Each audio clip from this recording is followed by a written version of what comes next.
আমাদের বাংলাদেশের ফিল্মের যে অবস্থা আসলে আমাদের তো প্রফেশনাল ইন্ডাস্ট্রি এখনো আমরা পাইনি। তা সেক্ষেত্রে প্রথম কথা হচ্ছে যে ইন্ডাস্ট্রিটা আসলে সবাই মিলে একসঙ্গে কাজ করলে ইন্ডাস্ট্রিটা দ্রুত এগিয়ে যাবে এবং আশা করি যে আমাদের ইন্ডাস্ট্রি একটা প্রফেশনাল একটা ইন্ডাস্ট্রি হবে।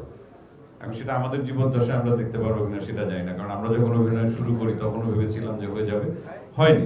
এটা আমাদের bad luck.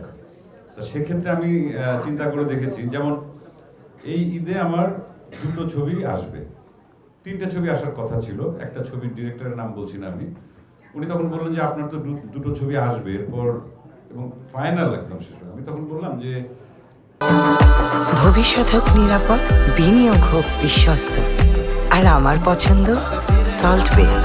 Welcome to salt বে। আমাদের বাংলাদেশের যে স্ট্রাকচার ফিল্মের, সেটা প্রডিউসার বলি বা সব লেভেল থেকে, একটা ছবি বছরে করে কোনো শিল্পী বা কোনো ডিরেক্টর আসলে এখানে তার জীবিকা নির্বাহ করতে পারবে না। এটা হচ্ছে সবচেয়ে বড় সত্যি, যে আমি একটা ছবি করলাম, একটা ছবির যে রেমুনারেশন দেবে, অথবা আমাদের তো সেই জায়গাটা প্রফেশনাল জায়গায় আমরা পৌঁছাতে পারিনি, কিন্তু ব্যক্তিগত সম্পর্কের কারণেই কিন্তু আমাদের অনেক সময় কম্প্রোমাইজ করতে হয়। এটা আমি অভিযোগ হিসাবে বলছি না, এটা হচ্ছে বাস্তবতা। যেহেতু আমাদের ইন্ডাস্ট্রির অবস্থাটা এটা, আমাদের মার্কেটটা এইরকম, বাজারটা এরকম, অতএব ভালো কাজ করাটাই আমার উদ্দেশ্য। সেখান থেকে কত আমরা ফিডব্যাক পাবো, কত আসবে, সেটা যখন হবে তখন হয়তো এই রেঞ্জগুলো বাড়বে।